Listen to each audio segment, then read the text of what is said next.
बहराइच की जो वीडियो सामने आ रही है, उनके घर के आगे से जुलूस निकल रहा है। बंदा एक उसके घर में घुस के उसका जो हरा झंडा है, जो उसका धार्मिक झंडा है, उसे उसने तोड़ दिया, उसे गिरा दिया, उसके साथ साथ उसकी ग्रिल भी गिर गई। उसके बाद अपना भगवा झंडा वहां ला रहा है। क्या मतलब होता है इस चीज का भाई? किसी के घर में घुस के तुम उसके घर में प्राइवेसी उसकी भंग करोगे? क्या समाज को संदेश देना चाहते हो कि किसी के भी घर में घुसने की तुम्हें परमिशन मिल गई? किसी ने अपना अगर झंडा ले रखा है अपने मनमर्जी का, तो वो तुम तोड़ के गिरा दोगे। अपना झंडा ले रहा होगे तुम उसके घर पे कब्जा करने की कोशिश में हो गया। क्या चाहते हो? तो उसके बाद दंगा भड़काई, जाहिर सी बात है, और प्रशासन यही चाहता था कि दंगा भड़के। भाई साहब जवाब इनसे लेना जरूरी। माननीय राहुल गांधी प्रधानमंत्री से जवाब मांगो कि देश का इतना बुरा हाल कैसे है। मोदी जी से नहीं मांगो। ये देखो अकलमंद कितने हैं, कितने खुश हो गए। इन्हें यही नहीं पता प्रधानमंत्री कौन है, इन्हें यही नहीं पता प्रधानमंत्री कौन है। बहराइच की जो वीडियो सामने आ रही है, उनके घर के आगे से जुलूस निकल रहा है। बंदा एक उसके घर में घुस के उसका जो हरा झंडा है, जो उसका धार्मिक झंडा है, उसे उसने तोड़ दिया, उसे गिरा दिया, उसके साथ साथ उसकी ग्रिल भी गिर गई। उसके बाद अपना भगवा झंडा वहां ला रहा है। क्या मतलब होता है इस चीज का भाई? किसी के घर में घुस के तुम उसके घर में प्राइवेसी उसकी भंग करोगे? क्या समाज को संदेश देना चाहते हो कि किसी के भी घर में घुसने की तुम्हें परमिशन मिल गई? किसी ने अपना अगर झंडा ले रखा है अपने मनमर्जी का, तो वो तुम तोड़ के गिरा दोगे। अपना झंडा ले रहा होगे तुम उसके घर पे कब्जा करने की कोशिश में हो गया। क्या चाहते हो? तो उसके बाद दंगा भड़काई, जाहिर सी बात है, और प्रशासन यही चाहता था कि दंगा भड़के। लगातार भड़काऊ नारे लग रहे थे, पुलिस वालों ने कुछ नहीं बोला कि भड़काऊ नारे लग रहे हैं तो इन्हें चुप कराया जाए। किसी को पुलिस वाले देख रहे हैं, उस तमाम वीडियो में पुलिस वाले आराम से इधर से उधर कंधों पे बंदूक टांगे घूम रहे हैं। उनकी हिम्मत नहीं पड़ रही कि उस भीड़ को वो एक तरफ कर सकें, किसी तरह साइड में कर सकें। कोई नजर ही नहीं आ रहा कहीं भी। पुलिस कहीं से कंट्रोल करती नजर नहीं आ रही उस मुद्दे को।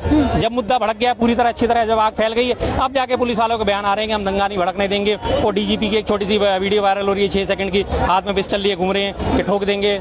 उनका भी भाषा यही है, ठोक देंगे। किसको ठोकोगे? ठोकने का काम तो तुम्हारा पहले था, पहले नेस्तो नाबूद होके चला करो।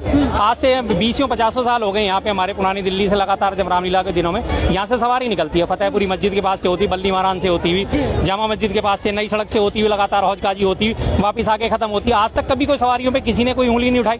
दुनिया दोनों तरफ खड़ी होकर देखती थी। अब तो शायद पता नहीं हो रही है, बंद होगी, निकल रही है अब तो। अभी भी कम निकलती है अब तो, पहले डेली निकलती थी। लेकिन वहाँ पे क्या होता है, लगातार घर के आगे से निकलती है और जोश वाले भरे नारे, मुसलमानों को काट दो, मुगलों को काट दो। अरे भाई मुगल ही थोड़ी मुसलमान थे, ये तो देखो, इतिहास तो पढ़ के देखो। पर इनका तो सीधा सीधा एक समझा दिया गया, मुगल मतलब मुसलमान।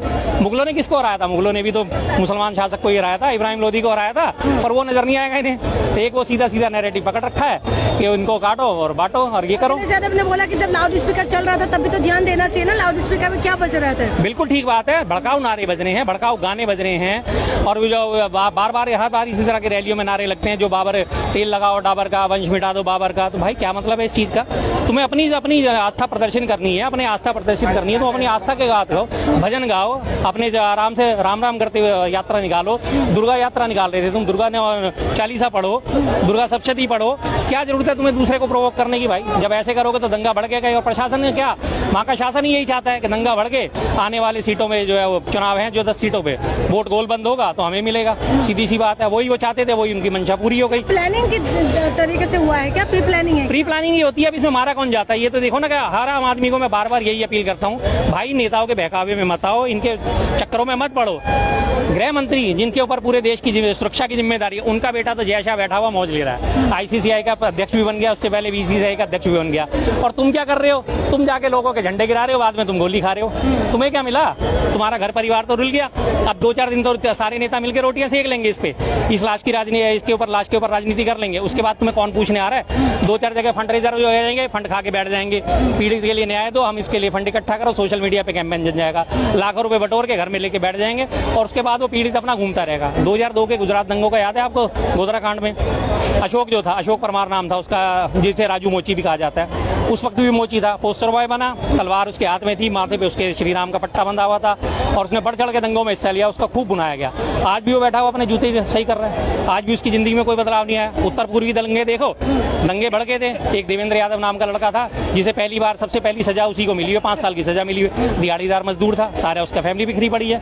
ये तो बहकावे में आके लोग तो आके कर जाते हैं कांड, नेता तो अपनी मौज ले रहे हैं बैठे हुए। यूपी में जो कहते हैं कि लॉ एंड ऑर्डर काबू में है और योगी जी के राज में इस तरीके के हो रहा है, बिल्कुल लॉ एंड ऑर्डर की बात कहते हैं कि बहुत अच्छा हो गया है पहले से। हाँ जी, तो ये अब आपको अच्छा तो दिख ही रहा है ना कि सड़कों पे जुलूस निकल रहा है, लगातार लाठियां भांजी जा रही हैं, लगातार लोगों के घर जलाए जा रहे हैं। वहाँ पे एक होंडा का शोरूम था, हीरो होंडा की गाड़ियों का शोरूम, उसको तक को जला दिया, उसे भी जला दिया। क्यों भाई, उसने कौन सा, हाँ क्या भलाई है बताओ ना, आ जाओ, हाँ बताओ बताओ, हीरो होंडा का शोरूम जला दिया, क्या भलाई है उसमें, आओ ना, अरे इधर आके बात करो ना, पीछे के पीठ पीछे देखो, हैसियत देखो इनकी। हकीकत ये है, आपने बोला बुराई करना, आप सुनिए तो सही, हकीकत ये है जो मैंने 30 दिन देखता हूँ, इनके पास इतना टाइम मेरे पास है टाइम जो है। केवल इसी चीज का चर्चा करते हैं। क्यों ना देश करें? के बारे में चर्चा करना बुरा क्या एक बात बताइए, इतने बेवकूफ हैं जो जिता रहे हैं मोदी को।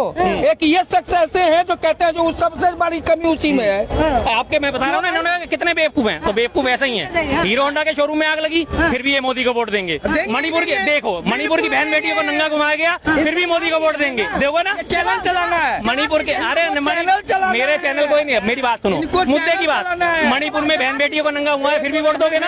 हाँ जी, एक मिनट भाई साहब जवाब नहीं, जवाब इनसे लेना जरूरी है। माननीय राहुल गांधी प्रधानमंत्री से जवाब मांगो कि देश का इतना बुरा हाल कैसे है। मोदी जी से नहीं मांगो। ये देखो अकलमंद कितने हैं, कितने खुश हो गए, इन्हें यही नहीं पता प्रधानमंत्री कौन है, इन्हें यही नहीं पता प्रधानमंत्री कौन है। अगर राहुल गांधी से जवाब मांगोगे ना, एक मिनट चाचा, बिल्कुल मुमकिन है। अगर राहुल गांधी से आप जवाब मांगोगे तो ये पूछे, और मोदी जी से किसी की दुनिया में किसी की हिंदुस्तान में औकात नहीं है कि मोदी जी से जवाब पूछ ले, और जो जवाब पूछेगा उसको कह देंगे ये भागते हैं। जी, अब ये बात गए, पूरी बात नहीं करी, अब इनसे ये पूछना, आप बुराई करते रहते हैं बस। नहीं ये बात बताओ, इन्होंने साफ कह दिया मणिपुर की बहन बेटियों को नग्न परेड कराई जा रही है, फिर भी ये मोदी को वोट देंगे। बलात्कारियों को संरक्षण दिया जा रहा है, फिर भी ये मोदी को वोट देंगे। फिर कहते हैं कि कौन बेवकूफ है जो मोदी को वोट दे रहा है, तो इन्हीं के जैसे बेवकूफ हैं जो मोदी को वोट देते हैं, जिन्हें ना बहन बेटियों से कोई मतलब, ना देश की अस्मिता से कोई मतलब, ना दंगे फसाद से कोई मतलब, इन्हें सिर्फ मोदी दिख रहा है, उसके काम दिख रहे हैं। और काम के नाम पे क्या है, हिंदू मुस्लिम में फूट डालो, राज करो, फूट डालो, राज करो, फूट डालो, राज करो। और ये सपोर्टर उसी चीज के हैं। इन्हें कोई नहीं नजर आता कि किसी का घर उजड़ गया, किसी का सुहाग उजड़ गया, किसी का भाई मारा गया, किसी का बेटा मारा गया, इन्हें कोई लेना देना नहीं है। इन्हें तो सिर्फ फिर कहते हैं कि कौन है वो लोग बेवकूफ हैं, तो वाकई वो लोग ऐसे बेवकूफ। जी जी बिल्कुल, ये उपचुनाव की वजह से हो रहे हैं। जाहिर सी बात है उपचुनाव की वजह से, और साथ में जो इनसे पहले अभी इलेक्शन हरियाणा के निपटे हैं और जम्मू कश्मीर के निपटे हैं, इससे पहले लगातार तमाम नेताओं ने जो भड़काऊ बयान दिए थे, बटोगे तो कटोगे, हिंदू एक हो जाओ, हिंदू अपनी रक्षा के लिए शास्त्र भी उठाओ, शस्त्र भी उठाओ। लगातार तस्वीरें सोशल मीडिया पे लोगों की वायरल हो रही हैं, जो इसको सपोर्ट करने वाले हिंदू करने वाले लोग हैं, एक हाथ में तलवार ले रखी है और अपने घर में शस्त्र रख रखा है कि नहीं, शस्त्र भी उठाओ, शास्त्र भी उठाओ। क्यों उठाएं शस्त्र हम भाई, क्या बात है शस्त्र उठाने के लिए? शस्त्र उठाएगा कौन? हमारे सैनिक उठाएंगे शस्त्र।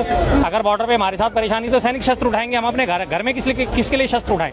पड़ोसी के लिए शस्त्र उठाएं, अपने साथ रहने वालों के लिए शस्त्र उठाएं, उनसे मेलजोल नहीं बढ़ा सकते, उनसे भाईचारा नहीं बढ़ा सकते, क्या बात नहीं कर सकते, उनके लिए शस्त्र क्यों उठाएं? लेकिन वहाँ हमेशा लगातार ही भड़काऊ यही चल रहा है, शस्त्र उठाओ नहीं तो बढ़ जाओगे, नहीं तो कट जाओगे। आज आप सोशल मीडिया उठा के देखो, अभी आप दूसरा उदाहरण देता हूँ, अभी एक वो जो सिद्दीकी साहब को मारा गया है, एमपी थे कांग्रेस के, मंत्री भी रह चुके हैं, उनको मार दिया गया। तो इनके राइट विंग वाले जितने सपोर्टर हैं बीजेपी के, सारे सपोर्टर क्या कर रहे हैं, वो लॉरेंस बिश्नोई जो है उस गैंगस्टर को सही ठहरा रहे हैं कि हाँ बढ़िया काम करा उसने, तो अपने बाजू पे जय श्री राम गुदवा रखा तो बहुत बढ़िया काम करा, उसका हुड अंदर से भगवाया तो बहुत बढ़िया काम करा। भाई जब अपराधियों का ऐसा महिमा मंडन करोगे तो फिर तुम्हारा घर बच जाएगा क्या? उनका तो काम अपराध करना है, वो तो ये देखते ही नहीं कि किसका मारा किसका नहीं मारा। मारने वाले को तो मारने वाले से मतलब होता है, मारने से उसे ये नहीं देखना होता कि वो अंधा है, जवान है, बूढ़ा है, क्या है। सीधी सी बात है, शेर होता है, उसे शिकार करने से मतलब है ना, उसे ये मतलब कि उसने भैंसा मारा, ना उसने हिरण मारा, या उसने खरगोश मांगा या उसने सुअर मारा, उसे तो पेट भरना है। वही हालत इनकी है। अब वो सबको मारे जा रहा है और सारा राइट विंग आज बड़ी खुशियां मना रहा है, अरे वाह हिंदुओं का नया मसीहा आ गया, अरे जाके चरण चूम लो उसके भाई, जाके तलवे चाट लो उसके। तो वही हालत है। भाई साहब भी बोल के गए कि कुछ भी हो जाए। हॉस्पिटल में भी आग लगा, हॉस्पिटल में आग लगा दिया। पूछो इनसे ऐसे लोगों की कौन सी मानसिकता भाई? हॉस्पिटल में लोगों का इलाज होता है, वहां जाके उसे आग के हवाले कर दिया, इससे तुम्हारे बदले पूरे हो जाएंगे?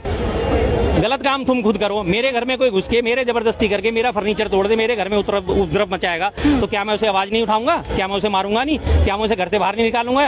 और जबकि वो भी पुलिस प्रशासन सामने खड़ा हुआ है, तो फिर आप कहते हो कि जंगल राज नहीं है। आपको हमारा ये वीडियो पसंद आया हो तो इसे लाइक और शेयर जरूर करें, और हाँ, हमें सब्सक्राइब और फॉलो करना ना भूलें ताकि आप देश और दुनिया की कोई खबर मिस ना करें। तो जुड़े रहिए हमारे साथ और देखते रहिए